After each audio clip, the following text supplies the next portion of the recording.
नमस्कार दोस्तों, स्वागत है आप सबका हमारे यूट्यूब चैनल आस्क डॉक्टर आशीष पे। आपने कभी न कभी अपने गांव में, अपने मोहल्ले में एक ऐसे डॉक्टर को देखा होगा जो कि बिना डिग्री के इलाज करता हो, जिसके पास कोई डिग्री नहीं है पर वो फिर भी इलाज करता हो। आज हम बात करेंगे इन्हीं प्रैक्टिशनर के बारे में कि ये हमारे समाज के लिए, हमारे गाँव के लिए श्राप है या एक वरदान है। वीडियो में आगे बढ़ने से पहले चैनल को सब्सक्राइब जरूर कर देना। ये प्रैक्टिशनर वो होते हैं जो कि किसी मेडिकल काउंसिल से रजिस्टर्ड नहीं होते हैं, जिसके पास कोई मान्यता प्राप्त डिग्री भी नहीं होती है। ये अक्सर अपने अनुभव के आधार पर या किसी डॉक्टर के नकल करके अपने मरीज का इलाज करता है।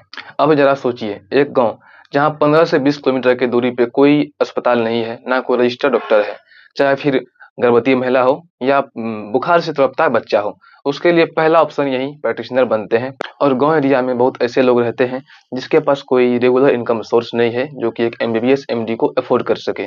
उसके लिए यही गांव के प्रैक्टिशनर, जो कि बिना फीस के या बहुत कम फीस में अवेलेबल होता है 24/7 उसके इलाज के लिए, उसके ट्रीटमेंट के लिए। बेसिकली लोग इन्हीं कारणों से इसके पास जाना पसंद करते हैं, इसके पास जाना प्रेफर करते हैं, जिसका कि सबसे बड़ा एग्जाम्पल है कोविड-19। जिस समय बहुत सारे एमबीबीएस एमडी अपना क्लिनिक बंद करके वो अंडरग्राउंड हो गए थे कोविड-19 के डर से, बट हमारे गांव के जो प्रैक्टिशनर है वो फिर भी इतना मुश्किल समय में, इतनी मुश्किल घड़ी में 24/7 अवेलेबल था अपने पेशेंट को ट्रीटमेंट देने के लिए, उसके जान को बचाने के लिए।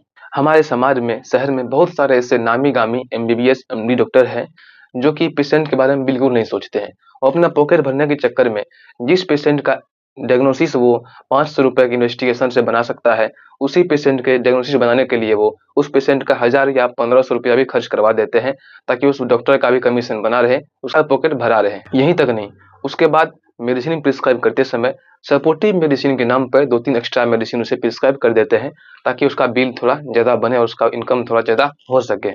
इसी सब कारणों की वजह से बहुत सारे लोग इसके पास जाना प्रेफर नहीं करते हैं।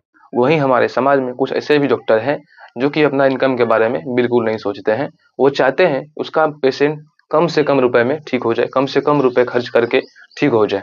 ये जो हमारे गांव के प्रैक्टिशनर है, इसका भी कुछ रिस्पॉन्सिबिलिटी है। अगर वो उसे समझ जाए तो हमारे गांव समाज के लिए और भी बेहतर है। जैसे कि हमने कई बार देखा है कि इसके पास जिस बीमारी के बारे में, जिस मेडिसिन के बारे में प्रॉपर जानकारी नहीं होती है, ये उस बीमारी को भी ठीक करने के प्रयास करते हैं। उस मेडिसिन को भी ये प्रिस्क्राइब कर देते हैं, पेशेंट को दे देते हैं, जिसमें कि बहुत बार देखा गया है जाने अनजाने में पेशेंट का डेथ भी हो जाता है। आप सभी गांव के प्रैक्टिशनर से मेरा एक रिक्वेस्ट है कि आपके पास जिस बीमारी के बारे में, जिस मेडिसिन के बारे में जानकारी हो, उसी का यूज करें, उसी का प्रयोग करें। जिसके बारे में आपको जानकारी ना हो, उसका यूज आप ना करें, क्योंकि आप जितना दवा यूज करते हो, सब दवा का कुछ न कुछ साइड इफेक्ट है। पता नहीं कौन सी साइड इफेक्ट कौन सी पेशेंट पर शो कर दे। अब ये आप डिसाइड करो, ये प्रैक्टिशनर हमारे गांव के लिए श्राप है या फिर एक वरदान है। कमेंट बॉक्स में अपना राय जरूर रखना और चैनल को सब्सक्राइब किए बिना मत जाना।